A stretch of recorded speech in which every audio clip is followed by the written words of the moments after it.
நல்லா இருக்கீங்களா? ஏமா நல்லா இருக்கீங்களா? என் தம்பிங்களா நல்லா இருக்கீங்களா?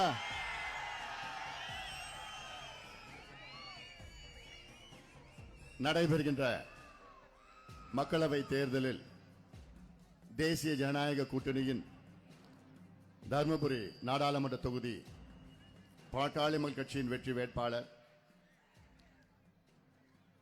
படித்தவர், பண்புள்ளவர், ஒரு பாரம்பரியமான குடும்பத்திலே பிறந்தவர், அடிப்படையிலே ஒரு எழுத்தாளர், ஒரு சிந்தனையாளர், தொலைநோக்கு பார்வை உள்ளவர், உலக மேடைகளில் கலந்து கொண்டு பெண்களுடைய பாதுகாப்பு, பெண் உரிமைக்காக குரல் கொடுத்து அவர்களுடைய உரிமைகளை மீட்டு தந்தவர், ஒரு பாரம்பரிய குடும்பத்திலே பிறந்த நம்முடைய வெற்றி வேட்பாளர் முனைவர் சௌமியா அன்புமணி அவர்களை நீங்கள் எல்லோரும்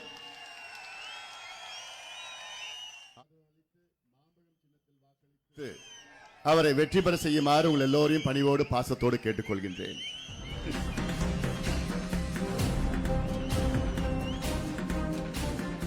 எழுச்சிமிக்க இந்த தேர்தல் பிரச்சாரத்தை தலைமை தாங்கி நடத்தி கொண்டிருக்கின்ற பாட்டாளி மக்கள் கட்சியின் கௌரவ தலைவர், சட்டமன்ற உறுப்பினர், மரியாதைக்குரிய தியாக செம்மல் திரு ஜி.கே. மணி அவர்களே,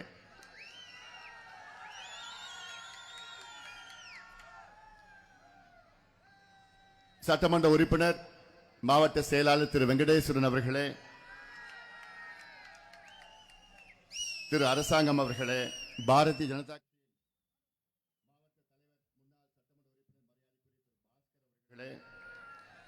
திரு வரதராஜ் அவர்களே, திரு முனிராஜ் அவர்களே, அமமுகவின் தலைமை நிலை செயலாளர் மரியாதைக்குரிய திரு டி.கே. ராசேந்திரன் அவர்களே, மரியாதைக்குரிய திரு ஓ பன்னீர்செல்வம் அடியின் திரு ஜி. அரங்கநாதன் அவர்களே, திரு குமார் அவர்களே, திரு சுரேஷ் அவர்களே, தமிழ் மாநில காங்கிரஸ் கட்சியின் திரு புகழ் அவர்களே, திரு அறிவானந்தம் அவர்களே, திரு மாதேன் அவர்களே, திரு ஆர் முருகன் அவர்களே, ஆர் பாலு அவர்களே, புதிய நீதி கட்சியின் மரியாதைக்குரிய திரு ஜி.ஆர். வெங்கடேஷ் அவர்களே, திரு வி. குருநாதன் அவர்களே, திரு ஏ. பச்சியப்பன் அவர்களே, இந்திய ஜனநாயக கட்சியின் மரியாதைக்குரிய திரு பி. சுப்பிரமணிய அவர்களே, திரு நஞ்சப்பன் அவர்களே, தமிழக மக்கள் முன்னேற்ற கழகம், இந்திய மக்கள் கல்வி முன்னேற்ற கழகம், கொங்கு நாடு முன்னேற்ற கழகத்தின் திரு இன்பசேகரன் அவர்களே, கொங்கு கோவிந்தசாமி அவர்களே, இ.பி. பெரியசாமி அவர்களே, ஜனதாதள் கட்சியின் எம்.கே.எஸ். முரளிதரன் அவர்களே, சந்தோஷ்குமார் அவர்களே, தாமரைச்செல்வன் அவர்களே, மற்றும் பாட்டாளி மக்கள் கட்சியின் முன்னாள் நாடாளுமன்ற உறுப்பினர் மருத்துவர் செந்தில் அவர்கள், ஸ்டீல் சதாசிவம் அவர்கள், முன்னாள் சட்டமன்ற உறுப்பினர் வேலுச்சாமி அவர்கள், முன்னாள் நாடாளுமன்ற உறுப்பினர் திரு பாரி மோகன் அவர்கள், திரு சாந்தமூர்த்தி அவர்கள், திரு பாடி செல்வம் அவர்கள், திரு சண்முகம் அவர்கள், எம். முருகசாமி அவர்கள், பி. வி. செந்தில் அவர்கள், பெரியசாமி அவர்கள், செல்வகுமார் அவர்கள், அல்லிமுத்து அவர்கள், மாது அவர்கள், ஏ. வி. இமயவன் அவர்கள், பிரகாஷ் அவர்கள், சேட் அவர்கள், சரவணகுமாரி அவர்கள், நாகேஸ்வரி அவர்கள் மற்றும் மேடையில் இருக்கின்ற அனைத்து கூட்டணி கட்சியின் நிர்வாகிகளே, இங்கே எழுச்சியோடு, வீரத்தோடு, வெற்றி நிச்சயம் என்ற முழக்கத்தோடு வருகை தந்திருக்கின்ற என் தம்பிகளே, என் தங்கைகளே, என் சகோதரிகளே, அண்ணன்மார்களே, தாய்மார்களே, பெரியோர்கள், தாய்மார்கள், ஊடக நண்பர்கள் உள்ளிட்ட உங்கள் அனைவருக்கும் இந்த அன்புமணி ராமதாசின் பரிவான வணக்கங்கள்.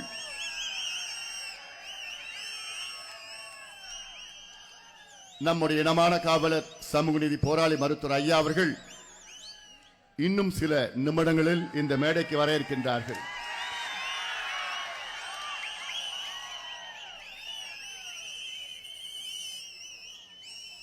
இந்த தேர்தல் நமக்கெல்லாம் மிக முக்கியமான ஒரு தேர்தல். மாபெரும் இந்த தேர்தல் பிரச்சாரம் இங்கே தர்மபுரி நகரில் நடந்து கொண்டிருக்கிறது. இதே இடத்தில்தான் ஒரு சில நாட்களுக்கு முன்பு தமிழக முதலமைச்சர் அவர்கள் தேர்தல் பிரச்சாரத்தை நடத்தினார்.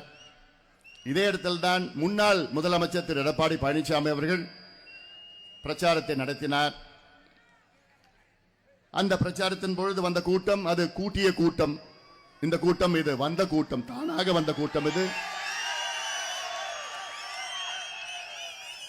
காரணம், தர்மபுரி மாவட்டம் வளம் பெற வேண்டும் என்ற நோக்கத்திலே இந்த மாவட்டத்தில் உள்ள அனைத்து தரப்பு மக்களும் ஒன்று சேர்ந்து ஒரு முடிவெடுத்து விட்டார்கள். இந்த தேர்தலில் நாங்கள் எல்லோரும் சேர்ந்து முனைவர் சௌமியா அன்புமணி அவர்களை மாம்பழம் சின்னத்தில் வாக்களித்து அவரை வெற்றி பெற செய்வோம் என்ற ஒரு முடிவு இந்த மாவட்டம் முழுவதும் எடுத்து விட்டார்கள். அதற்கு பல காரணங்கள் இருக்கிறது. அதில் முக்கிய காரணம் அந்த கொடி கீழே இருக்கு, எல்லாம் கொடி கீழே இருக்கு. தம்பி எல்லாத்தையும் கீழே இருக்கு, எல்லாமே இறக்கு கீழே, பின்னாடி தெரியல பாரு, கீழே வைப்பா டேய், அதை வாங்கிடு, கொடி வாங்க படுக்க வச்சிரு.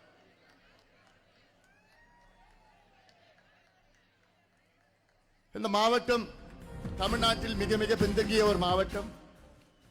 இந்த மாவட்டம் வளம் பெற வளர்ச்சி பெற மருத்துவர் ஐயா அவர்கள் 44 ஆண்டு காலம் இங்கே வரைய தந்து உங்களோடு தோளோடு தோள் நின்று இந்த மண்ணும் மக்களும் வளம் பெற வேண்டும் என ஆயிரக்கணக்கான போராட்டங்களை நடத்தியிருக்கின்றார் மருத்துவர் ஐயா அவர்களும் பாட்டாளி மக்கள் கட்சியும். எங்களுடைய ஒரே நோக்கம் உங்களுடைய முன்னேற்றம் தான். இது அரசியலுக்காகவோ தேர்தலுக்காகவோ ஓட்டுக்காகவோ நாங்கள் செய்யவில்லை. உணர்வு பூர்வமாக நாங்கள் செய்கின்றோம், செய்து கொண்டிருக்கின்றோம், இனியும் செய்வோம். அந்த அடிப்படையிலே தான் இங்கே நம்முடைய வெற்றி வேட்பாளர் முனைவர் சௌமியா அவர்கள் மருத்துவர் ஐயாவால் நிறுத்தி வைக்கப்பட்டிருக்கின்றார்கள். சௌமியா அன்புமணி அவர்களை பற்றி எனக்கு முன்பு பேசியவர்கள் அத்தனையும் பேசிவிட்டார்கள். நான் சொல்லியிருக்கின்றேன், அவர் ஒரு எழுத்தாளர். எத்தனையோ ஊடகங்களுக்கு, குறிப்பாக செய்தித்தாள், வார இதழ்கள், மாத இதழ்களுக்கு கட்டுரைகள் எல்லாம் எழுதியிருக்கின்றார்கள். ஒரு நாட்டிய கலைஞர், அது நிறைய பேருக்கு தெரியாது. நாட்டிய கலைஞர், பன்முகம் உடையவர். ஐநா மன்றத்திலே சென்று அங்கே வீரத்தோடு பெண்கள் பாதுகாப்பு எங்களுக்கு வேண்டும், எங்களுக்கு முக்கியம் என்று ஐநா மன்றத்திலே முழக்கமிட்டவர். உங்களுக்காக நம்முடைய நாடாளுமன்றத்தில் முழக்கமிட மாட்டாரா? நிச்சயமாக செய்வார்கள். பசுமை தாயகம் தலைவராக 20 ஆண்டுகள் மிக சிறப்பாக பணியாற்றிக் கொண்டு தமிழ்நாட்டில் புதுவையிலும் 30 லட்சம் மரங்களை நட்டிருக்கின்றார். அவர் தலைமையில் ஆயிரக்கணக்கான ஏரி குளங்களை தூர்வாரிக்கின்றது. காலநிலை மாற்றம், பருவநிலை மாற்றம் என்றால் இன்று ஊரூராக, கிராமமாக, கல்லூரியாக சென்று விழிப்புணர்வு ஏற்படுத்திக் கொண்டு வருகிறார்கள். நல்ல ஒரு வேட்பாளர், அதை நீங்கள் பயன்படுத்திக் கொள்ளுங்கள். நேர்மையானவர், உண்மையானவர், உழைக்கின்றவர். எல்லாவற்றுக்கும் மேல் அவர் பெண்களுக்கு எந்தாவது ஒரு பிரச்சனை இருந்தால் அங்கே முதலே சென்று குரல் கொடுப்பது மட்டுமல்ல, அந்த பெண்ணுக்கு நியாயத்தை கொண்டு வருவார், நியாயத்தை மீட்டெடுப்பார். அதுல மட்டும் விட்டு கொடுக்க மாட்டாங்க. எனக்கு நல்லா தெரியும். பெண்களுக்கு பிரச்சனைனா அவங்க பத்திரகாளியா மாறிடுவாங்க. அவ்வளோ கோபம் வரும். அதுவும் பெண் குழந்தைக்கு ஏதாவது ஒரு பிரச்சனைனா எங்க பார்த்தாலும் போன் பண்ணுவாங்க. போ, அங்க போய் போராட்டம் பண்ணு, உடனே போராட்டம் பண்ணு, எல்லாருக்கும் போன் பண்ணி அவங்களுக்கு தூங்க முடியாது. அப்படிப்பட்டவரை உங்களுடைய நாடாளுமன்ற உறுப்பினராக நீங்கள் ஆக்க வேண்டும் என்று, இது என்னுடைய ஆசை மட்டுமில்ல, உங்களுடைய ஆசையும் இருக்கிறது, நன்றாக புரிகிறது எனக்கு. எதிரணியில் உள்ள வேட்பாளரை அவர்களை நான் மதிக்கின்றேன். ஆனால் அவர்களுக்கு எந்த அனுபவமும் கிடையாது. உங்களுடைய வாக்குகளை வீணாக்காதீர்கள். நல்ல ஒரு உறுப்பினர் தேர்வு செய்யுங்கள். 2014 அத்துணை எதிர்ப்புகளும் மீறி நீங்கள் எல்லாம் எனக்கு ஒரு வாய்ப்பு கொடுத்தீர்கள். 5 ஆண்டு காலம் உங்களுக்கு நான் உண்மையாக இருந்தேன். இன்னும் உண்மையாக இருந்து கொண்டிருக்கின்றேன். இனியும் உண்மையாக இருப்பேன். காரணம், தமிழ்நாட்டில் எவ்வளவு எதிர்ப்புகள் மீறி என் மீது நம்பிக்கை வைத்து என்னை உங்களுடைய நாடாளுமன்ற உறுப்பினராக தேர்வு செய்து அந்த நன்றியுடன் என் வாழ்நாள் முழுவதும் இருக்கும். நிச்சயமாக அந்த 5 ஆண்டு காலத்திலே பல திட்டங்களை நான் கொண்டு வந்தேன் தருமபுரி மாவட்டத்திற்கும் தருமபுரி தொகுதிக்கும். அந்த திட்டங்கள், சில திட்டங்கள் அது முழுமை அடையவில்லை. அதனால் எனக்கு மிகப்பெரிய ஒரு வருத்தம். கடந்த நாடாளுமன்றத்திலே நான் போட்டியிட்டேன், வெற்றி பெற முடியவில்லை. அதனால்தான் அந்த திட்டங்கள், நிலுவையில் இருக்கிற திட்டங்கள் எல்லாம் சௌமியா அன்புமணி அவர்கள் நிச்சயமாக முடித்து வைப்பார்கள். அதற்கு ஒரு வாய்ப்பு நீங்கள் கொடுக்க வேண்டும். இந்த மாவட்டத்தில் உள்ள அனைத்து பிரச்சனைகளும் நன்கு அறிந்தவன் நான். ஒவ்வொரு பகுதி, ஒவ்வொரு ஊர், ஒவ்வொரு கிராமத்திலும் என்ன பிரச்சனைகள், அதுக்கு என்ன தீர்வு என்று தெரிந்தவன் நான். அதனால்தான் உங்களிடம், தமிழ்நாடு மக்களிடம் கேட்டுக்கொள்கின்றேன், தருமபுரி மாவட்ட மக்களிடம் கேட்டுக்கொள்கின்றேன். எல்லா பிரச்சனைக்கும் தீர்வு தெரியுது, பிரச்சனை என்னன்னு தெரியுது, தீர்வு என்னன்னு தெரியுது. அந்த அதிகாரம் நமக்கு வந்தால் தான், அந்த கையெழுத்து போடுகிற அதிகாரம் வந்தால், எனக்கு ஒரே நாளிலே தருமபுரி மாவட்டத்தில் உள்ள 90 விழுக்காடு பிரச்சனையை என்னால் தீர்க்க முடியும். ஒரே நாளில் தீர்க்க முடியும்.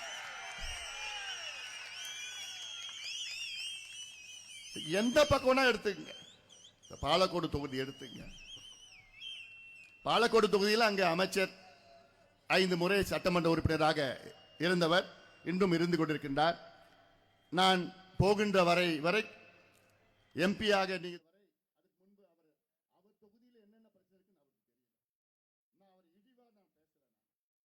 உண்மையா நான் பேசுறேன். நான் போயிட்டு நன்றி சொல்ல போறப்பதான் ஒவ்வொரு விவசாயம் ஒவ்வொருவரும், ஐயா இந்த பகுதியில் இந்த திட்டம் வேணும் ஐயா, ரொம்ப நாளா நாங்க கேட்டு இருக்கோம் ஐயா, ஐயா அந்த பகுதியில் இந்த திட்டம் வேணும் ஐயா, நாங்க 50 வருஷமா கேட்டுட்டு இருக்கோம் ஐயா.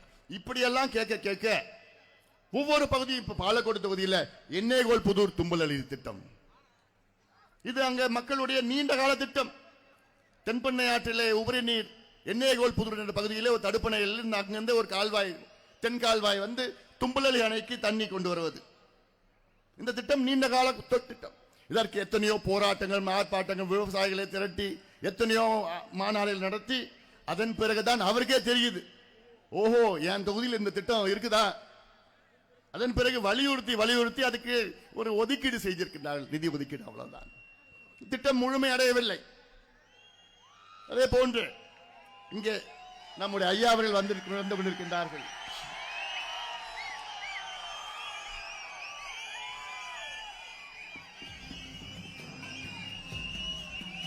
தமிழக போராளி மருத்துவரையா, தமிழக போராளி மருத்துவரையா, சமூக நீதிக்காவலர் மருத்துவரையா, பெண் உரிமை காவலர் மருத்துவரையா.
சொன்னார்கள், 44 ஆண்டு காலம் பொது வாழ்க்கையில் ஈடுபட்டு இன்று தமிழ்நாட்டில் மட்டுமல்ல இந்திய அளவிலே சமூக நீதி என்று சொன்னால் அதற்கு மறுபெயர் மருத்துவர் ஐயா அவர்கள்.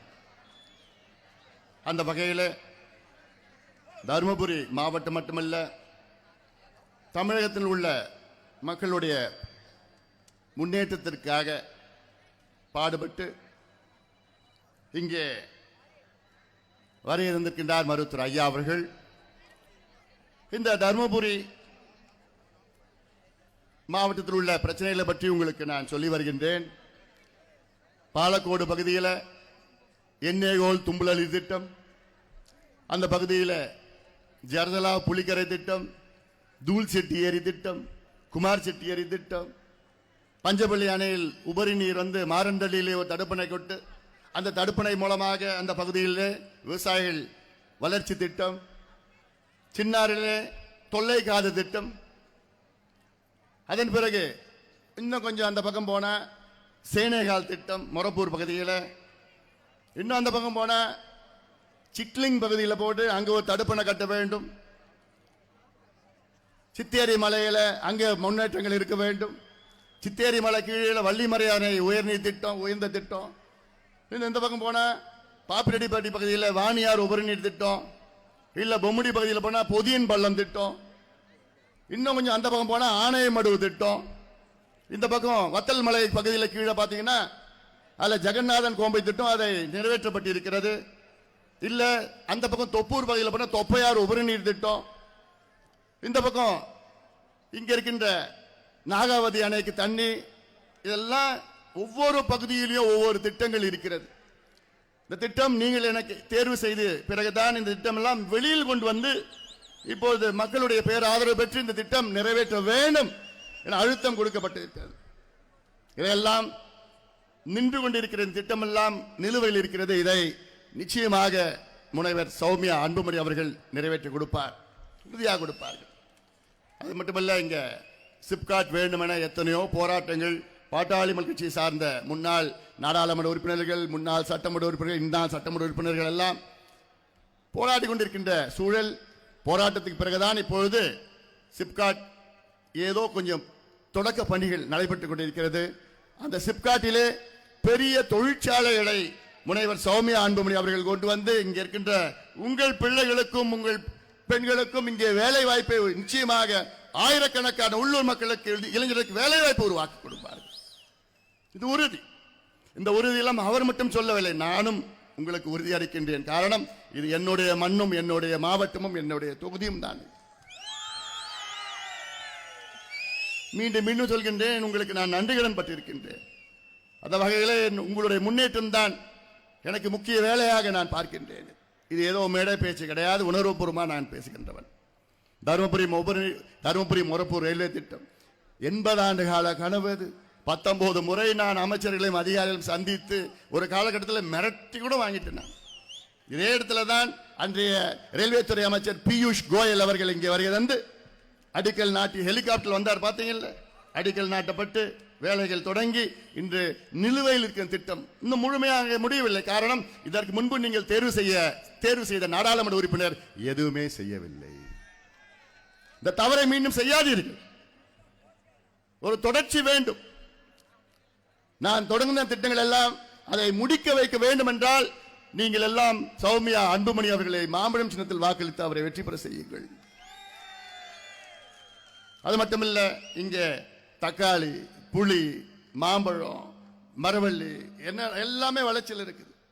அங்கெல்லாம் அதற்கு சிறப்பு வேளாண் பொருளாதார மன்றத்தை நிச்சயமாக சௌமியா அன்புமணி கொண்டு வருவார். உங்களுக்காக சிறுதானியங்கள் என்றால் அது தருமபுரி மாவட்டம் தான். ஐயா சொல்லுவார், சாமை வரகு எங்க பார்த்தாலும் அப்படி போட்டா வந்துடும். அப்படிப்பட்ட மாவட்டம் இது. ஏன்னா வானம் பார்த்த பூமி, தண்ணி கிடையாது. தண்ணி இருக்கு. எங்க இருக்கு? காவிரியில் ஓடுது தண்ணி. மேற்கு கரையில காவிரியில் ஓடுது, வடக்கு எல்லையில தென்பெண்ணையில் ஓடுது. ஆனால் குடிப்பதற்கு தண்ணீர் இல்லை, விவசாயத்திற்கு தண்ணீர் இல்லை. தண்ணியை பார்க்கலாம், தண்ணியை அனுபவிக்க முடியாது. இது எவ்வளவு பெரிய கொடுமை இது. ஐயான்னு ஒரு தலைவர் இல்லை என்றால் இன்னும் அந்த ஒகேனக்கல் கூட்டுக்குடிநீர் நமக்கு வந்திருக்காது. ஐயா தான் போராட்டம் பண்ணி தொடர் போராட்டத்தினால் தான் இன்னைக்கு இங்க ஹோக்கலிக்கல் கூட்டுக்குடி திட்டம் இங்க கொண்டு வந்திருக்கிறார். இல்ல அதுவும் வந்திருக்காது. எவ்வளவு துரோகம் செய்து கொண்டிருக்கின்றார்கள். இதெல்லாம் நாம் பார்த்து கொண்டுதான் இருக்கின்றோம்.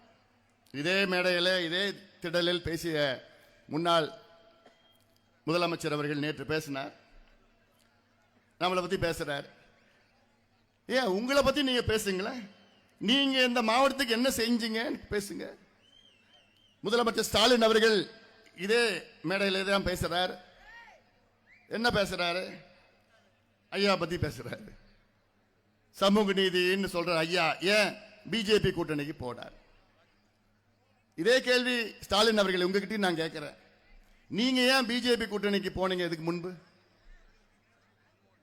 நாங்க பிஜேபியில 98 கூட்டணியில் இருந்தோம், 99 கூட்டணியில் போட்டியிட்டோம், 2014 போட்டியிட்டோம், 2019 போட்டியிட்டோம், 2021 போட்டியிட்டோம், இப்பயும் போட்டிடுறோம்.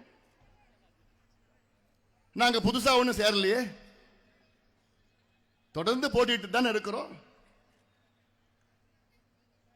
சமூக நீதி எங்களுடைய உயிர் மூச்சு. இன்று தமிழ்நாட்டில் இல்ல இந்திய அளவிலே சமூக நீதிக்காக போராடுகின்ற ஒரே தலைவர் எங்களுடைய மருத்துவர் ஐயா அவர்கள். சமூக நீதிக்கு மறுபெயர் மருத்துவர் ஐயா. அது மாற்று கருத்து கிடையாது. எந்த கூட்டணி சென்றாலும் நாங்கள் எங்களுடைய கொள்கைகளை எல்லளவும் விட்டுக் கொடுக்க போவது கிடையாது. சமரசம் என்ற பேச்சே கிடையாது. இது கடந்த காலத்தில் நம்ம பார்த்துட்டோம். அது வாஜ்பாய் அவர்கள் முன்னாள் பிரதமராக இருந்த காலத்திலும் சரி, திரு மன்மோகன் சிங் அவர்கள் முன்னாள் பிரதமராக இருந்த காலத்திலும் சரி, இப்பொழுது மோடி அவர்கள் பிரதமராக இருக்கின்ற காலத்திலும் சரி, எங்களுடைய கொள்கை அடிமட்ட கொள்கை சமூக நீதி. ஆனால் ஸ்டாலின் அவர்களே, உங்க கொள்கை என்ன?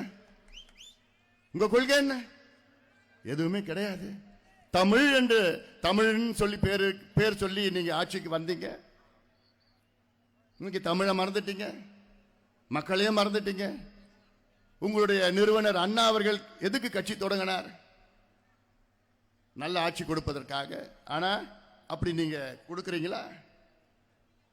ஆட்சி அதிகாரம் வைத்து நீங்கள் கொள்ளையடித்துக் கொண்டிருக்கிறீர்களே, வியாபாரம் செய்து கொண்டிருக்கிறீர்களே, வணிகம் செய்து கொண்டிருக்கிறீர்களே. இதற்காகவா மக்கள் உங்களை தேர்வு செய்தார்கள்? இதெல்லாம் நீங்கள் சிந்தியுங்கள். சிந்தித்து தமிழக மக்கள் வாக்கு ஒரு முடிவெடுங்கள். எங்களை பத்தி இந்த இருவரும் சேர்ந்து பேசிக் கொண்டிருக்கின்றார்கள். அதுல எனக்கு வேடிக்கையா இருக்கு. எடப்பாடி பழனிசாமி அவர்கள் இங்கே பேசுறாரு, நாங்க துரோகம் பண்ணிட்டோம். என்ன துரோகம் பண்ணோம்? நாங்க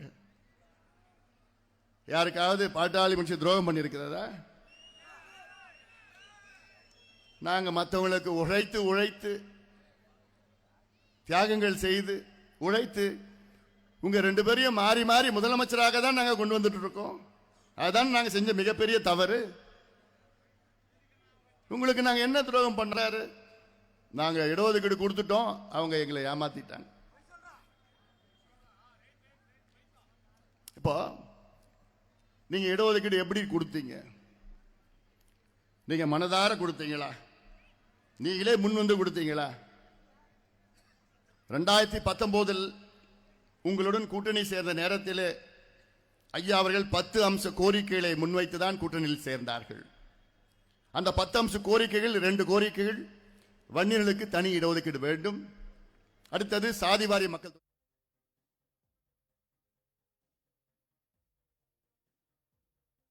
19 மீண்டும் முதலமைச்சராக தொடர்ந்து இருக்க முடியாது.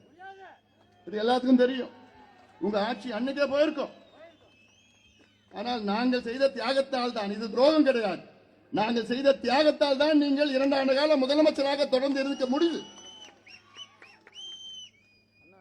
இந்த 2 ஆண்டு காலம் நீங்க முதலமைச்சராக இருந்தீங்களே, இந்த 2 ஆண்டு காலத்தில் ஏன் நீங்க வண்டியர்களுக்கு இடஒதுக்கீடு கொண்டு வரல? அப்போ ஐயா அவர்கள் உங்களை எத்தனையோ முறை சந்திச்சார்ல, நானும் உங்களை எத்தனையோ முறை சந்திச்சேன். அப்பெல்லாம் உங்களுக்கு இடஒதுக்கீடு கொடுக்க மனசு வரல. 4 மாதம் கடுமையான போராட்டங்களை நடத்தினோம். அப்ப கூட உங்களால கொண்டு வர முடியல இடஒதுக்கீடு. கடைசியில் எப்ப கொடுக்கறாங்க தெரியல? தேர்தல் 4 மணிக்கு அறிவிக்க போறாங்க. தேர்தல் ஆணையம் 4 மணிக்கு, 12 மணிக்கு ஒரு பேப்பர் எடுத்து நம்முடைய அன்றைய தலைவர் ஜி.கே. மணிகிட்ட கொடுக்கிறார். யாரு? எடப்பாடி பழனிசாமி அவர்கள். பாருங்க, இவ்வளவுதான் உங்களுக்கு சீட்டு கொடுப்போம், இதுல நீங்க கையெழுத்து போட்டா நான் 1 மணிக்கு நான் அந்த சட்டத்தை கொண்டு வருவேன், கையெழுத்து போடலன்னா அந்த சட்டத்தை நான் கொண்டு வர மாட்டேன். இப்படிதான் இடஒதுக்கீடு.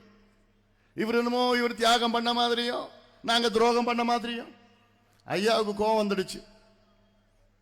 இந்த தேர்தல் நாங்க அவங்க கூட கூட்டணி போனதுக்கு காரணமே இந்த இடஒதுக்கீடு தான். இல்லைன்னா ஏன் அவங்க கூட கூட்டணி போறோம்? 44 ஆண்டு காலம் ஐயா அவர்கள் போராடி போராடி போராடி இந்த மக்களுக்கு உரிமைகளை மீட்டு எடுக்க வேண்டும், கல்வி வேலைவாய்ப்பு வேண்டும் என்ற நோக்கத்திலே தான் நூற்றுக்கணக்கான உயிர்களை தியாகம் செய்து ஆயிரக்கணக்கான லட்சக்கணக்கான மக்கள் சிறைக்கு சென்று சமூக நீதி போராட்டத்துக்கு பிறகு இந்த இடஒதுக்கீடு வேண்டும் என்ற நோக்கத்திலே தான் அவரிடம் சென்றோம். ஆனால் அவர் இதை வச்சுட்டு அவர் பேரம் பேசுறார். ஐயா கோவம் வந்து, மணி ஜி.கே. மணி பார்த்து, மணி நான் வெத்து பேப்பர்ல கையெழுத்து போட்டு கொடுக்குறேன், அவர்கிட்ட கொடுங்க, எனக்கு சீட்டு வேணாம் ஒண்ணும் வேணாம், இடஒதுக்கீடு கொடுத்தா போதும். 2 ஆண்டு காலம் ஆட்சியில ஒண்ணும் பண்ணல, 2 ஆண்டு காலம் அதை பத்தி மூச்சு கூட விடல. தேர்தல் 4 மணிக்கு அறிவிக்கிறது, 12 மணிக்கு சீட்டு கொடுக்கிறார். இவ்வளவுதான் கொடுப்போம் சீட்டு. அப்பனா எந்த மனநிலையில் பார்ப்பார் அவரு? இங்க சொன்னாங்களே மேடையில், அவர் வியாபாரி, அவ்வளவுதான்.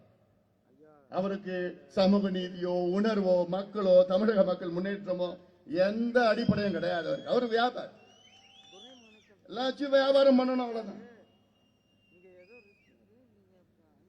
அதன் பிறகு இடஒதுக்கீடு சட்டம் அறகுறையா வந்தது. அந்த அறகுறையா கடைசி நேரத்தில் வந்ததுனால தான் சென்னை உயர்நீதிமன்றம் ரத்து பண்ணாங்க. இந்த இடஒதுக்கீடு ரத்து பண்ண பிறகு இவர் ஏதாவது ஒரு முறையாவது அரசை பார்த்து, திமுக அரசை பார்த்து, இந்த இடஒதுக்கீடு நீங்கள் மீண்டும் கொண்டு வர வேண்டும் என ஏதாவது ஒரு முறையாவது சொல்லியிருக்கிறாரா? வெளியில மனசார வாய் வழியா தான் சொல்லியிருக்கிறாரா? இல்லையே. நீங்க கொண்டு வந்த சட்டம் சொல்றீங்க, ஒரு முறையாவது எங்கேயாவது, யார இவர் விட்டுடுங்க, இவர் பேச மாட்டார். இவரை சார்ந்த அமைச்சர்கள், இந்த மாவட்டத்தில் அமைச்சர் இருக்கிறாரு, விழுப்புரம் மாவட்டத்தில் இன்னொரு அமைச்சர் இருக்காரு, வன்னியர் சமுதாயத்தை சார்ந்த 5 அமைச்சர்கள் முன்னாள் அமைச்சர்கள் இருந்தாங்க. அவங்க யாராவது சட்டமன்றத்திலேயோ நாடாளுமன்றத்திலேயோ சட்டமன்றத்துக்கு வெளியிலேயோ எங்கேயாவது வன்னியர்களுக்கு இடஒதுக்கீடு கொடுக்கணும் அப்படின்னு யாராவது ஒருத்தர் வாய் திறந்து பேசியிருக்காங்களா? எங்களுடைய சட்டமன்ற உறுப்பினர்கள் சட்டமன்றத்தில் கருப்பு சட்டை போட்டுக்கிட்டு சமீபத்தில் போய் வன்னியர்களுக்கு தனி இடஒதுக்கீடு கொடுங்கன்னு அங்க போய் ஆர்ப்பாட்டம் நடத்தி சட்டமன்றத்தில் ஸ்தம்பிக்க வைத்தார்கள். அப்பொழுதாவது 66 எம்எல்ஏ வைத்திருக்கின்ற அதிமுக அதில் ஒரு எம்எல்ஏ ஆவது சட்டமன்றத்துக்குள்ள வன்னியர்களுக்கு தனி இடஒதுக்கீடு கொடுங்க அப்படி யாராவது ஒருத்தர் பேசினாங்களா? ஏன் பேச மாட்டீங்க? ஏன் பேசல? ஆனா நாங்க இடஒதுக்கீடு கொடுத்தோம், அவங்க துரோகம் பண்ணிட்டாங்க. துரோகம் நாங்க பண்ணலையா? நீங்க தான் பண்ணீங்க. நீங்க தான் துரோகம் பண்ணீங்க. அறகுறையா கொடுத்தீங்க, அவசரமா கடைசி நிமிஷத்துல கொடுத்தீங்க. கொடுத்த பிறகும் அதை பத்தி பேச கூட உங்களுக்கு தயக்கம். உங்களுக்கு சமூக நீதி பற்றி பேசுவதற்கு, இடஒதுக்கீடு பற்றி பேசுவது உங்களுக்கு அருகதை கிடையாது. எடப்பாடி பழனிசாமி அவர்களே, நிச்சயமா அருகதை கிடையாது. இந்த பக்கம் ஸ்டாலின் அவர்கள், அவர் சமூக நீதி, இவங்கெல்லாம் ஒரு ஃபேஷனா போயிடுச்சு. ஐயா பத்தி பேசினா சமூக நீதி சமூக நீதி, இவங்களுக்கு என்ன சமூக நீதி என்ன சம்மந்தம் இருக்கு? ஸ்டாலின் 2 வருஷமா ஸ்டாலின் அவர்களை பார்த்துட்டு இருக்கிறோம். ஐயா அவர்கள் 3 முறை ஐயா பேசணும். என்கிட்ட இன்னும் ஒரு 2 மணி நேரம் பேசுறதுக்கு மனசுல அவ்வளோ இருக்கு, அவ்வளோ பாரம் இருக்கு எனக்கு உங்ககிட்ட பேசுறது. அடுத்து ஐயா பேசணும். ஏன்னா இவங்க வாய்க்கு வந்தபடி வளர்ந்துட்டு இருக்கிறாங்க.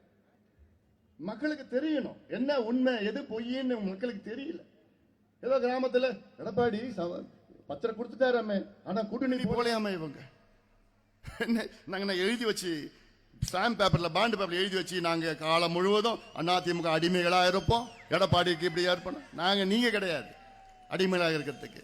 நாங்கெல்லாம் போராளிகள். எங்கள் ஐயா எங்களை போராளிகளா வளர்த்திருக்கிறார். எங்களோட நோக்கம் முன்னேற்றம், மக்களுடைய முன்னேற்றம். அதனால்தான் எங்களுக்கெல்லாம் தாங்கல. ஸ்டாலின் அவர்கள் 2 ஆண்டு காலமாக நான் எத்தனையோ முறை ஐயா கிட்டத்தட்ட 3 முறை நேரடி பார்த்துட்டார் ஸ்டாலின் அவர்களை. 10 முறை தொலைபேசியில் தொடர்பு கொண்டு, தம்பி ஸ்டாலின் அவர்களை எப்படியாவது இடஒதுக்கீடு கொண்டு வாங்க, உங்க அப்பா இருந்தார்னா நேரம் கையெழுத்து போட்டுட்டு இருப்பார். நிச்சயமா அதுவும் உண்மைதான். இன்னைக்கு கலைஞர் இருந்திருந்தாருன்னா என்ன ஒரே ஒரு நாள்ல கையெழுத்து போட்டுட்டு இருப்பார். ஆனா இவரால அதை பத்தி தெரியல, அந்த அருமை தெரியல ஸ்டாலின் அவர்களுக்கு. ஏன்னா ஸ்டாலின் அவர்கள் சுத்தி இருக்கிற 4-5 அமைச்சர்கள் எல்லாம் அமைச்சர்கள் கிடையாது, அவங்க வியாபாரிகள், வணிகர்கள். அவங்க தொழிலே வியாபாரம் தான். அவங்க நல்லபடியா ஸ்டாலின் அவர்களை வழி நடத்தவில்லை, நல்ல ஆலோசனை கொடுக்கல. அதனால்தான் ஸ்டாலின் அவர்களுக்கு இது முக்கியத்துவம் தெரியல. இது ஜாதி பிரச்சனை கிடையாது, இது சமூக நீதி பிரச்சனை. இப்படி இருவரும் சேர்ந்து மாத்தி 2 பேரும் மாத்தி ஏதோ பேசிட்டு இருக்காங்க. அதை பத்தி கவலை கிடையாது. நம்முடைய நோக்கம் தருமபுரி மாவட்டத்தினுடைய வளர்ச்சி, வளம் பெற வேண்டும். அதற்கு எவ்வளோ திட்டங்கள் இருக்கிறது, நம்மிடம் இருக்கிறது. அதை நீங்கள் பயன்படுத்திக் கொள்ளுங்கள். நல்ல ஒரு வேட்பாளர் ஐயா அவர்கள் உங்களுக்கு கொடுத்திருக்கின்றார், முனைவர் சௌமியா அன்புமணி அவர்களை பற்றி உங்களுக்கு நன்றாக தெரியும். போக போக இன்னும் நிறைய உங்களுக்கு செய்ய காத்துட்டு இருக்காங்க. நானும் கடமைப்பட்டிருக்கின்றேன். அவருடன் சேர்ந்து நாங்கள் எல்லாம் சேர்ந்து இங்கே மேடையில் இருக்கின்ற அத்துணை தலைவர்களும் சேர்ந்து இணைந்து நாங்கள் செயல்படுவோம். இங்கே முனைவர் சௌமியா அன்புமணி அவர்கள் வெற்றி பெற்றால் நிச்சயமாக பாரத பிரதமர் நரேந்திர மோடி அவர்கள் 3வது முறையாக வெற்றி பெறுவார், பிரதமராக வருவார் என்று நிச்சயமாக. ஐயாவும் பிரதமர் நரேந்திர மோடி அவர்களும் சேலத்திலே நடந்த கூட்டத்தை நீங்க பார்த்துட்டீங்களா? நேரா பிரதமர் யார கையை பிடிச்சாரு? ஐயா கையை தான் நேரா பிடிச்சாரு. அப்படியே கட்டி பிடிச்சு விடல பிரதமர். இது ஏதோ மேடை மட்டும் இல்ல, ஐயா பிரதமர் மோடி அவர்களை பலமுறை சந்தித்திருக்கின்றார். ஒவ்வொரு முறையும் அப்படியே கட்டி பிடிச்சுப்பார். மேடையில் பேசுறார் மோடி அவர்கள். என்னன்னு பேசுறாரு? தேசிய ஜனநாயக கூட்டணியிலே, இந்தியாவில் உள்ள தேசிய ஜனநாயக கூட்டணியில் மூத்த தலைவர் மருத்துவர் ஐயா என்று பேசுகிறார், பிரதமர் பேசுகிறார்.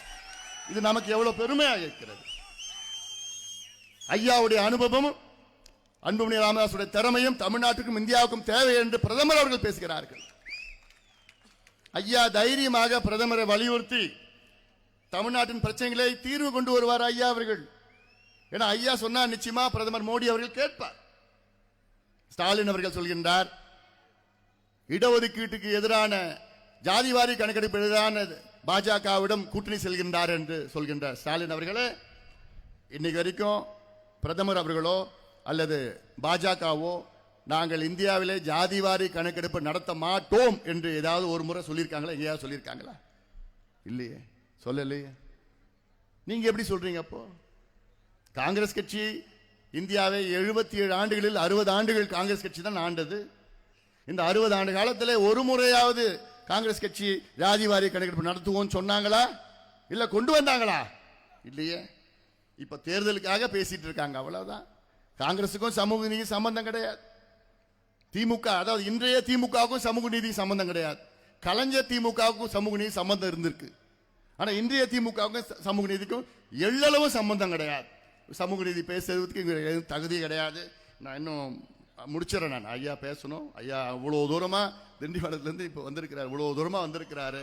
இந்த வயதிலே இவ்வளோ உற்சாகத்துடன் இங்கே வருகை தந்திருக்கின்ற மருத்துவர் ஐயா அவர்கள். ஏன்னா அந்த காலத்தில் ஐயா அவர்கள் இங்கே வந்து வரப்புல ராந்தல் விளக்கு வச்சு வரப்புல ராத்திரியில் நடந்து அங்கேயே படுத்து நீங்க கொடுக்குற கூழ், சாம, கஞ்சி எல்லாத்தையும் சாப்பிட்டு இந்த கட்சியை வளர்த்து உங்கள் மக்களுடைய போராட்டத்திற்காக, உங்களுடைய முன்னேற்றத்திற்காக ஐயா அவர்கள் தொடர்ந்து 85 ஆண்டு காலம் போராடி வருகின்ற மருத்துவர் ஐயா அவர்கள் நிச்சயமாக இப்போ பேச இருக்கின்றார்கள். நீங்கள் எல்லோரும் சேர்ந்து முனைவர் சௌமியா அன்புமணி அவர்களை மாம்பழம் சின்னத்தில் வாக்களித்து அவர் வெற்றி பெற செய்யுமாறு பணியோடு பாசத்தோடு கேட்டுக்கொண்டு நன்றியோடு விடைபெறுகின்றேன். வணக்கம்.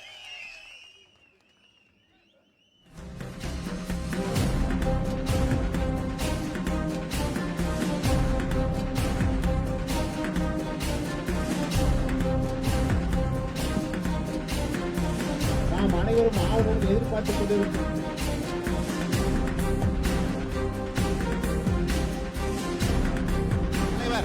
மருத்துவர் ஐயா இதோ மாங்கனி சின்னத்தில் ஆதரித்து முனைவர் சௌமியா அன்புமணி அவர்களுக்கு வெற்றி வேட்பாளரை ஆதரித்து மாங்கனி சின்னத்தில் வாக்களிக்க உங்கள் அனைவரையும் வேண்டி விரும்பி கேட்க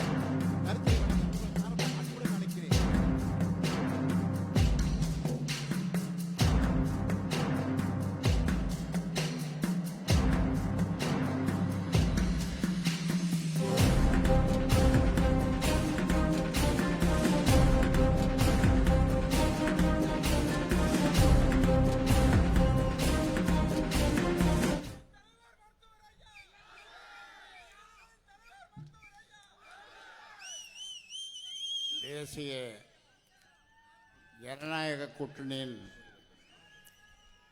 வெற்றி வேட்பாளர் திருமதி முனைவர் சௌமியா அன்புமணி அவர்களை ஆதரித்து நடைபெறுகின்ற இந்த பிரம்மாண்டமான கூட்டத்திற்கு வருகை தந்திருக்கின்ற என் உயிரினும் மேலான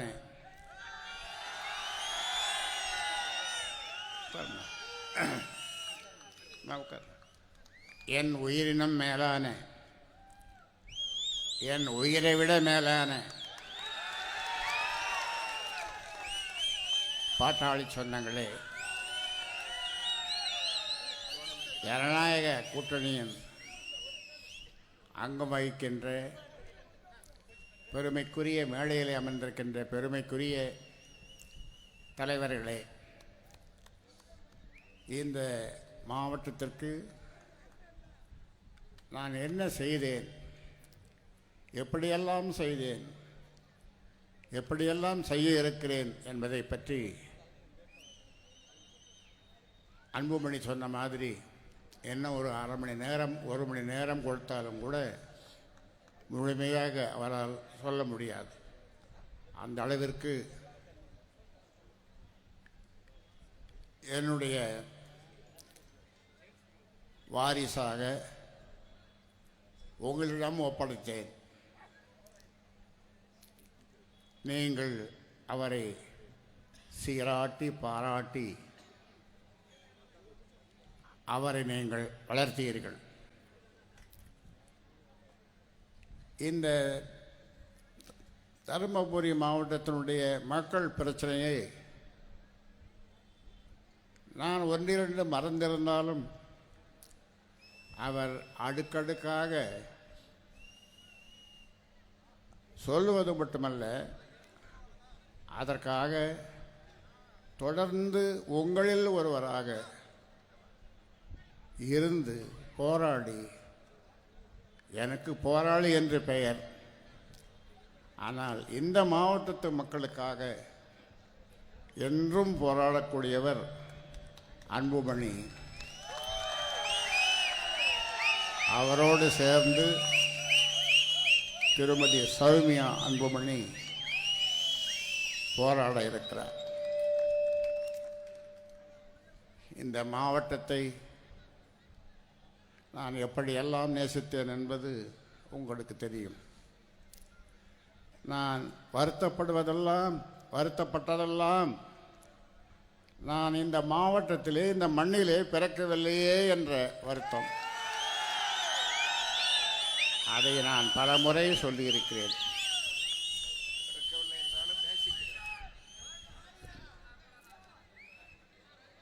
இந்த மக்கள் ஒரு காலத்தில் எப்படியெல்லாம் வாழ்ந்தார்கள். நான் மேடையில் ஏறி ஊர்தோறும் கத்துவேன், கத்தாழை விளையும் பூமியடா எங்கள் பூமி. எந்த பூமி? தருமபுரி மாவட்டம். நீளமான கத்தாழையை வெட்டி அதை நசுக்கி கயிறாக்கி சந்தையிலே கொண்டு போய் விற்று சாம அரிசி வாங்கி வீட்டுக்கு கொண்டு வந்து கொதிக்க வச்சு குடித்த மக்கள் எம் மக்கள்.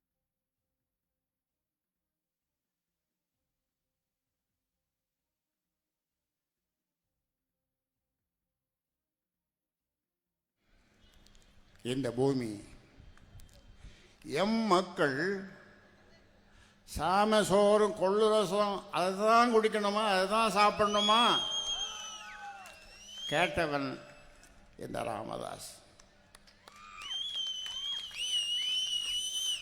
ஆனால் அன்று கேட்டேன், இன்று இந்திய அரசு கொள்ளு ரசம் குடிங்க, சாம சோறு சாப்பிடுங்க, சிறுதானியங்கள் தான் ரொம்ப நல்லதுன்னு இன்னைக்கு சொல்கிற அளவுக்கு இன்னைக்கு மக்களுடைய மனநிலை அரசும் நான் அன்று சொன்னேன் என்று நடக்கிறது. நான் சொல்லுவதெல்லாம் நடக்கும். சொல்லுவதெல்லாம் நடக்கும். 2004 இந்த மாவட்டம் ஒருங்கிணைந்த கிருஷ்ணகிரி இதுவும் ஒருங்கிணைந்த மாவட்டமாக இருந்த நேரம். அப்பொழுது முதல் போராட்டம், ஏனென்றால் நான் போராட்டக்காரன் அல்லவா, போராட்டமே எனது வாழ்க்கை அல்லவா, நான் போராளி அல்லவா. இதை இரண்டாக பிரிக்க வேண்டும் என்று 2004 சொல்லி அதற்கு போராடி பல அறிக்கைகள் கொடுத்து சட்டமன்றத்திலே நமது கௌரவ தலைவர் ஓய்வறிவ உழைப்பாளி தியாகச்சம்மல் அவர்களை பேச சொல்லி அன்றே மறைந்த ஜெயலலிதா அம்மையார் 30வது மாவட்டமாக கிருஷ்ணகிரியை நான் பிரிக்கிறேன் என்று சொன்னார். இது அங்கே பேசுகிற பேச்சு, பேச வேண்டிய பேச்சு கிருஷ்ணகிரியில். ஆனாலும் எதற்காக சொல்கிறேன் என்று சொன்னால், ஸ்மால் இஸ் பியூட்டிஃபுல் என்று சொல்லுவார்கள். சின்ன சின்ன மாவட்டமாக இருக்கும் பொழுது வளர்ச்சி அதிகமாக இருக்கும் என்று சொல்லுவார்கள். சேலத்தோடு இது ஒட்டுமொத்தமாக இருந்த காலத்திலே சேலம் அளவுக்கு, சேலத்தை விட இது அதிகமாக வளர்ந்திருக்க வேண்டிய மாவட்டம்.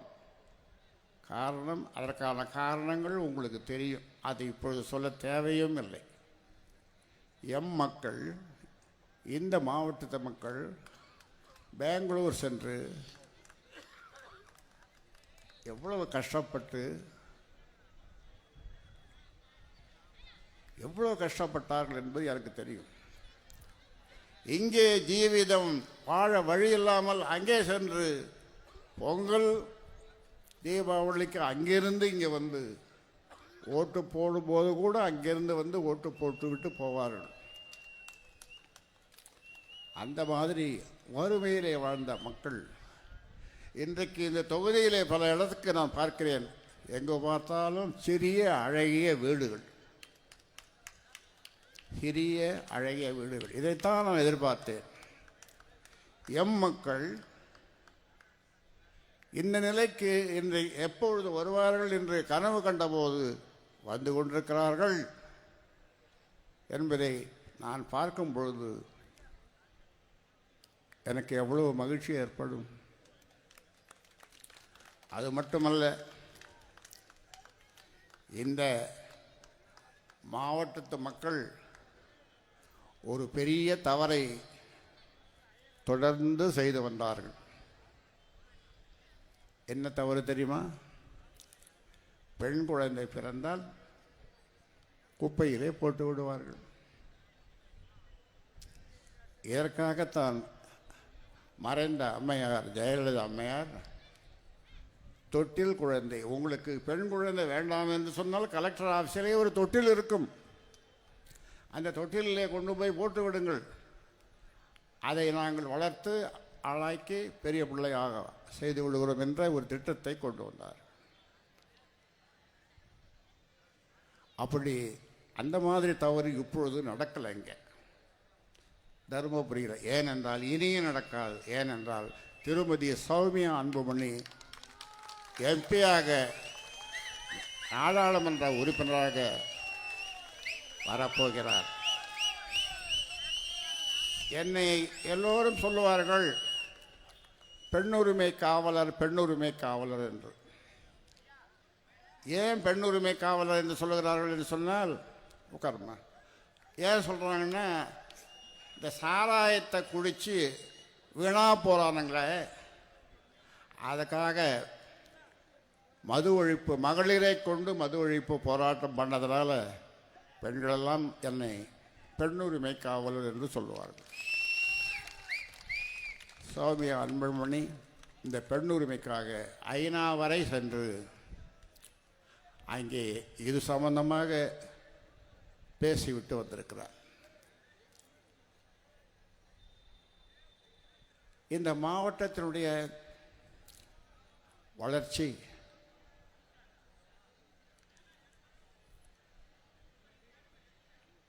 எப்படியெல்லாம் வளர வேண்டும் என்பதை பற்றி, என்னென்ன திட்டங்கள் வைத்திருக்கிறேன் என்பதை பற்றி மிக அழகாக அற்புதமாக அன்புமணி இங்கே சொன்னார்கள். இந்த மாவட்டம் என்னுடைய ஆசை 32 மாவட்டமாக இருந்ததை 38 மாவட்டமாக ஆக்கியவன் இந்த ராமதாஸ். 6 புதிய மாவட்டங்களை உருவாக்க வேண்டும் என்று போராடி போராடி, சும்மா கேட்டால் கொடுத்துருவாங்களா? கொடுக்க மாட்டேன். ஏன்னா அவங்களுக்கு அதில் அக்கறை இல்லை. ஸ்மால் இஸ் பியூட்டிஃபுல்னு சொன்னாலே அவங்களுக்கு புரியாது. நாம் அவர்களை பற்றி, ஆண்டவர்களை பற்றி நான் எதுவும் சொல்ல விரும்பவில்லை. ஆனாலும் போராடித்தான் 6 மாவட்டங்களை புதிதாக உருவாக்கினேன். இப்பொழுது 32 கூட்டல் 6 38. அந்த வகையில் இப்பொழுது உனக்கு என்னை பார்க்க வருகிறவர்களுக்கு, என்னுடைய பாட்டாளி சொந்தங்கள் என்னை வீட்டிலே பார்க்க வரும் பொழுது உனக்கு எத்தனை குழந்தைகளான்னு கேட்பேன். ஒரு பொண்ணு ஒரு பையன். பொண்ணுன்னும்போது கொஞ்சம் மூஞ்சி சின்னதாகிடும் அவனுக்கு. நான் சொல்லுவேன், பெண் தெய்வம் என்று சொல்லலான்னு. பெண் தெய்வம் உடனே மாற்றிக்குவோம். பெண் தெய்வம், ஒரு பெண் தெய்வம் ஒரு பையன். அப்புறம் மறுபடியும் சொல்லுவேன், தெய்வங்கள் எதற்கு சொல்லடா அப்படின்னு. தெய்வங்கள் எதற்குன்னு சொல்லுவோம். கோயில்கள் எதற்கு, கோயில்கள் எதற்குன்னு சொல்லுவோம். உனது புன்னகை போதுமடி. அந்த பெண் குழந்தைய கூட்டின்னு வருவான். அதை பார்த்து சொல்லு, உனது புன்னகை போதுமடி.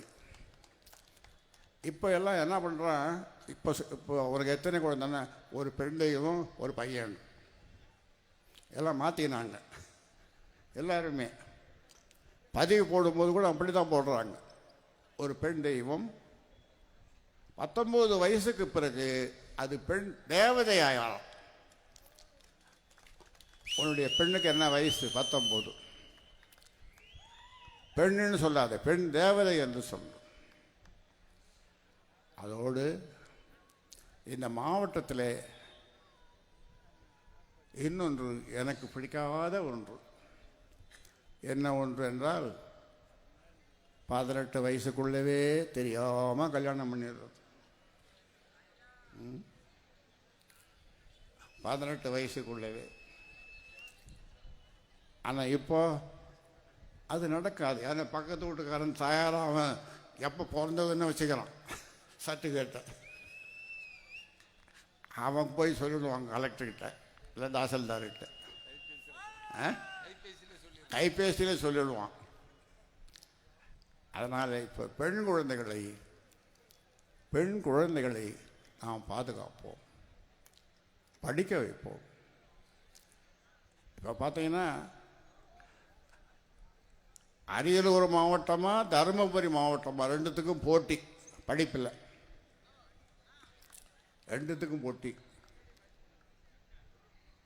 உங்கள் மாவட்டம்தான் முன்னணியில் வந்துட்டுருக்கு. இப்போ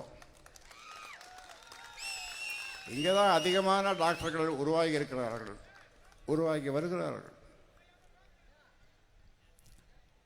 அதில் பெண்களுக்கு எல்லாத்துலேயும் சம உரிமை, சம பங்கு, சம அந்தஸ்து, சம வாய்ப்பு எல்லாம் கொடுக்கணும். ஆமாம். இப்பொழுது நிறைய மருத்துவர்கள், பெண்கள், ஆண்கள், நிறைய டாக்டர்கள் வந்திருக்காங்க. அதற்கு போராடி போராடி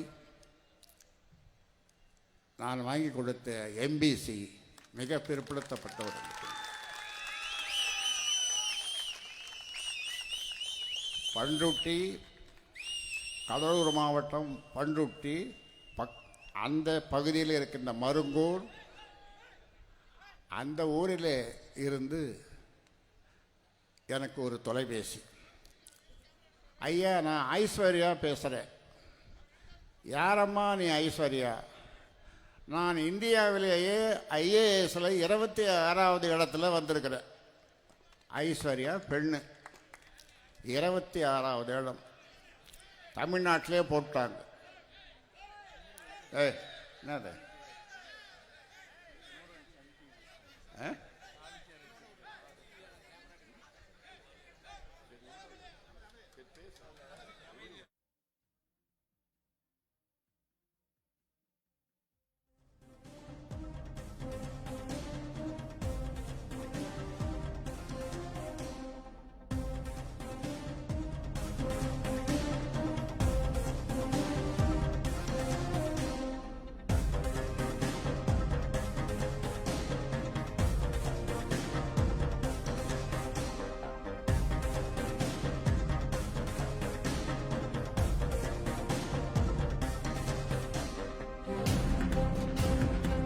உன்னுடைய வேலையை செய்து விடுறோம்.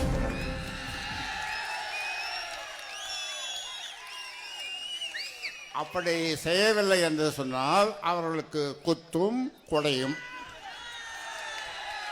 குத்தவும் செய்யும் குடையவும் செய்யும். அதனாலே அவர்கள் வேலையை செய்து கொண்டிருக்கிறார்கள். அந்த ஐஸ்வர்யா எனக்கு ஃபோன் பண்ணி தொலைபேசியில், ஐயா உங்களால் தான் எனக்கு ஐஏஎஸ் கிடைச்சது, 26வது இடம் இந்தியாவிலே. எனக்கு ஒன்றும் புரியல. என்னம்மா நான் ஐஏஎஸ் ஐபிஎஸ்ஸில் கூட இடஒதுக்கீடு இருக்கா? அது எப்படி நான் வாங்கி கொடுத்தேன்னா அப்படி எனக்கு ஒன்றும் புரியலையேன்னு. ஐயா நான் ஒரு ஐஏஎஸ் ஐபிஎஸ் எழுத வேண்டும் என்று சொன்னால் ஒரு பட்டம் இருக்க வேண்டும், ஒரு பட்டப்படிப்பு படித்திருக்க வேண்டும். அந்த வகையிலே அண்ணா யூனிவர்சிட்டியிலே பல்கலைக்கழகத்திலே நான் ஒரு பட்டம் பெற்றேன். நான் சேரும்போது அந்த அண்ணா பல்கலைக்கழகம் எம்பிசி என்ற பிரிவிலே நான் சேர்ந்தேன். எம்பிசி என்ற பிரிவை சேர்ந்ததுனால அது நீங்கள் வாங்கி கொடுத்தது தானே, உங்களால் தானே நான் ஐஏஎஸ் ஆனேன். ஓ அப்படியா அப்படின்னு சொன்னேன். அந்த ஐஸ்வர்யாவுடைய அக்காவும் இப்பொழுது ஐஎஃப்எஸ், அவன் தம்பியும் படிச்சுட்டு இருக்கான். அவன் ஒரு நாள் என்னை பின்தொடர்ந்து வந்து என் சென்னையில் என் பின்னாலே வரான். அவன் வண்டியை காரை என்னுடைய டிரைவரை நிறுத்த சொல்லி, இந்த பையன் ஒருத்தன் வந்துகிட்டே இருக்கான், யார் கூப்பிடு கிட்ட வந்தான். என்னப்பா ஊருண்ணா? மருங்கூருண்ணா. என்ன பண்ணுற? ஐஏஎஸ் கோச்சிங் சென்டர் போயிட்டுருக்கிறேன். ஐஏஎஸ் கோச்சிங் சென்டர் போயிட்டுருக்கிறேன். அப்போ நான் சொன்னேன், நீ ஐஏஎஸ் பாஸ் பண்ணுவே, நீ கலெக்டர் ஆனதும் சொல்லு, நான் உனக்கு ஒரு நாள் கார் ஓட்டுறேன்னு சொன்னேன். ஒரு நாள் கலெக்டருக்கு நான் கார் ஓட்டுறேன். அவ்வளோ ஆசை, நம்ம பசங்க படிக்கணும், கலெக்டர் ஆகணும், மேற்படிப்பு. அதுக்காக தானே போராட்டு வரும். 10.5 இப்போ சொன்னார், அதை பற்றியெல்லாம் அன்புமணி சொன்னார்ல, அதுக்குள்ளே நான் போக விரும்பலை. ஆனாலும் இந்த 10.5ஐ நாங்கள் பெற்றே தீருவோம், விடமாட்டோம். இந்த ராமதாஸ் முன்வைத்த காலை பின்னாலே வைத்தது கிடையாது. அந்த வகையிலே ஒரு நல்ல வேட்பாளரை உங்களுக்கு கொடுத்திருக்கிறோம். என்ன சொல்ல போனால் 10 பேரில் 3 பேர் பெண்கள். எந்த கட்சியில் இப்படி கொடுத்துருக்குறாங்க சொல்லுங்க? அதில் உங்கள் தொகுதியினுடைய வேட்பாளர் திருமதி சௌமியா அன்புமணி.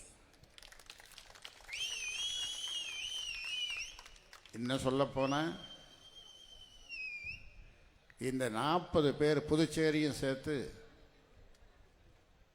40 நாடாளுமன்ற உறுப்பினர்கள். இதிலே சிறந்த நாடாளுமன்ற உறுப்பினராக பணியாற்றியவர் சௌமியா அன்புமணி தான் என்று 5 ஆண்டுகளுக்கு பிறகு காலம் சொல்லத்தான் போகிறது. அந்த வகையிலே நான் அதிகமாக நேசிக்கின்ற இந்த மாவட்டத்து மக்களே,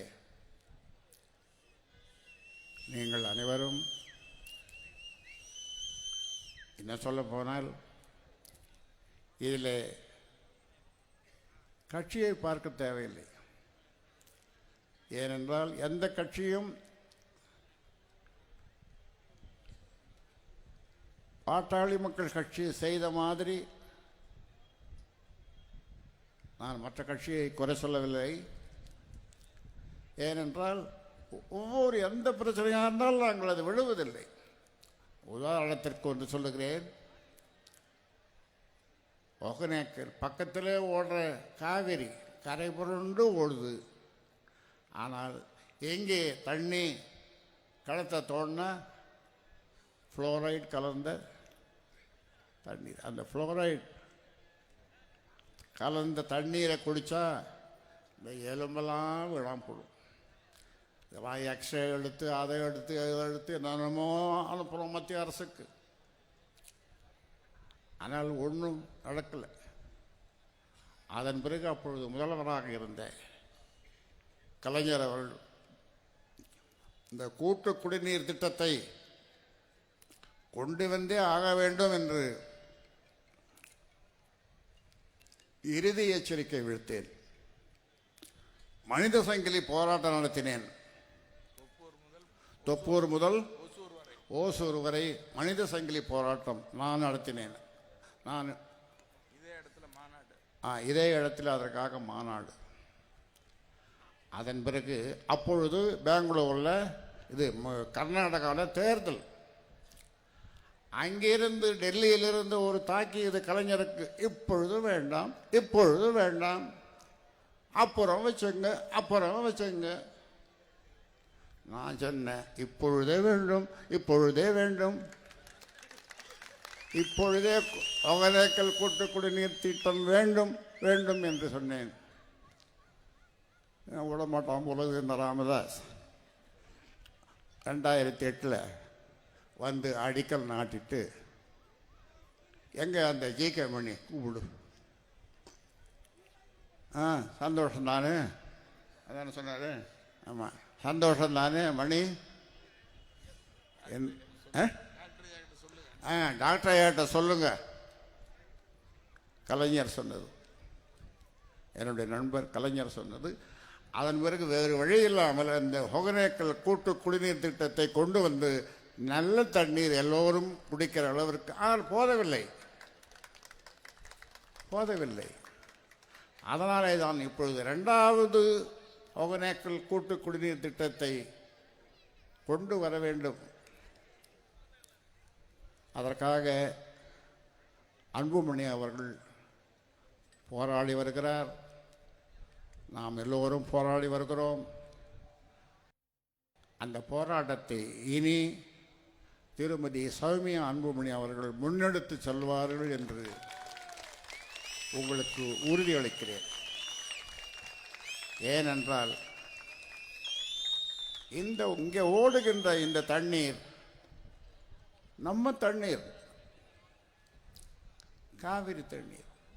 இந்த மக்களுக்கு அது பயன்படவில்லைன்னு சொன்னாலும் அது ஓடி என்ன வேணும்? அதனால சொல்லுகிறேன். அதே மாதிரி தான்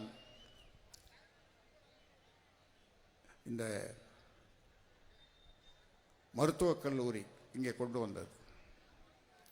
அதில் நிறைய குளறுபடிகள் இருந்தது. அந்த குளறுபடிகளெல்லாம் நீக்கி சுகாதாரத்துறை அமைச்சராக இருந்த பொழுது அன்புமணி அதை கையெழுத்து போட்டார். சத்தானே,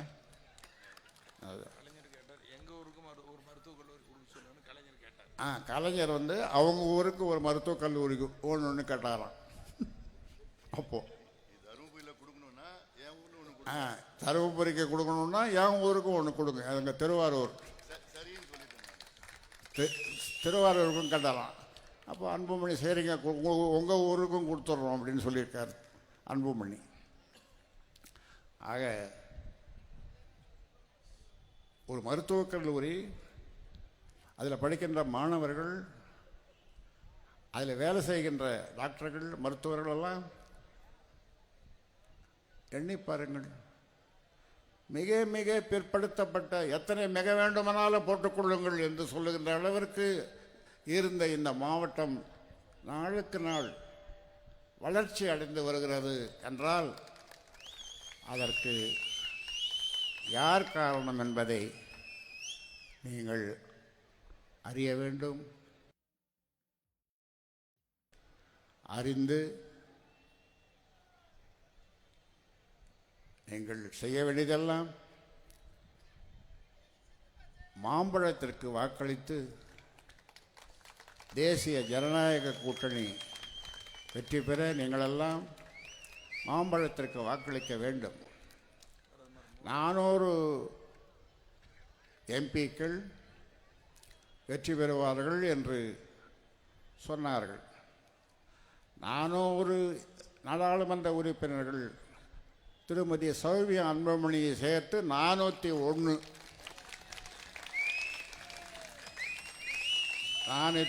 பிரதமரை 3வது முறையாக நேரு குடும்பத்திற்கு அடுத்து, நேருவுக்கு அடுத்து, இந்திரா காந்திக்கு அடுத்து அவர்கள் 3 முறை பிரதமராக இருந்தார்கள்.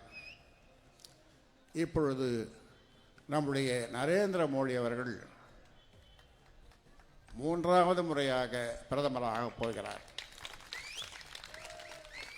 இன்றைக்கு உலக அளவிலே பெரிய பெரிய வல்லரசுகளெல்லாம், வல்லரசுடைய தலைவர்களெல்லாம்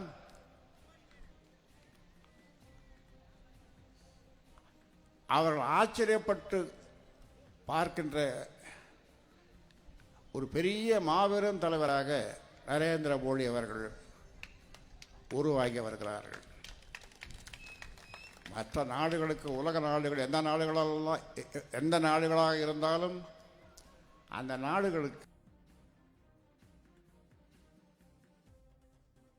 ஆலோசனை கேட்கிறார்கள். அப்படிப்பட்ட அவர் மீண்டும் 3வது முறையாக அவர் பிரதமராக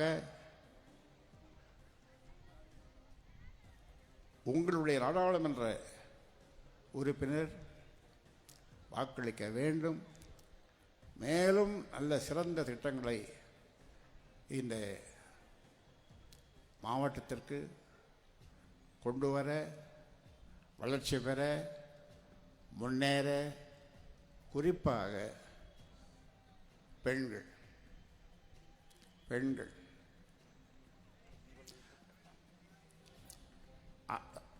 மக்கள் தொலைக்காட்சியை நீங்கள் அனைவரும் பார்ப்பீர்கள். அந்த மக்கள் தொலைக்காட்சியை திருமதி சௌமியா அன்புமணி அவர்களிடம் ஒப்படைத்து அவர்தான் அதை நடத்துகிறார். பசுமை தாயகம் என்னுடைய கனவு. என்ன கனவு? இந்த தமிழ்நாடே பசுமையாக இருக்க வேண்டும். அந்த வகையில் இந்த பசுமை தாயகத்தினுடைய தலைவராகவும் அவர் இருக்கிறார். 2 மாதத்தில் அக்டோபர் நவம்பர் மாதம் 2 மாதத்தில் 7770 மரங்களை நான் நட்டேன். இது யாராவது நம்புவீங்களா? நம்பலைன்னா போய் பாருங்கள். கல்வி கோயிலில், சரஸ்வதி கல்வி கோயிலில் போய் பாருங்கள். 7770 மரங்கள். அது என்ன மரங்கள் தெரியுமா? பணம் காய்க்கிற மரங்கள். பணம் துட்டு காசு. ஒரே ஆசையாகுதா? அது என்ன மரம் உங்களுக்கு கேட்கறதுக்கு ஆசையாக இருக்குதா? நாமளும் ஒன்று நட்டு போடுவோம், ஒரு 10-20.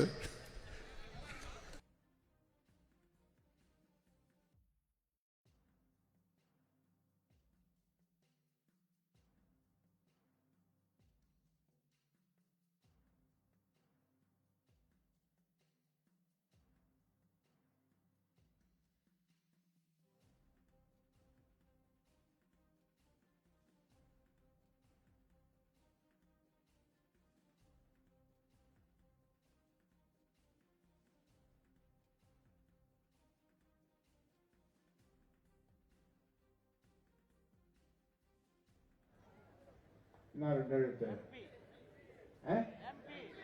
சத்தமா சொல்லுங்க. மறுபடியும் சத்தமா சொல்லுங்க. அதனால மறக்காம மாம்பழம்.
சுதந்திர தியாக குடும்பத்தின் திருமகள், ஐயா கொண்டு வந்த மருமகள், தருமபுரி மக்களின் பெருமகள், நம் தமிழினத்தின் குலமகள், நமது வெற்றி வேட்பாளர் திருமதி சௌமியா அன்புமணி அவர்களை ஆதரித்து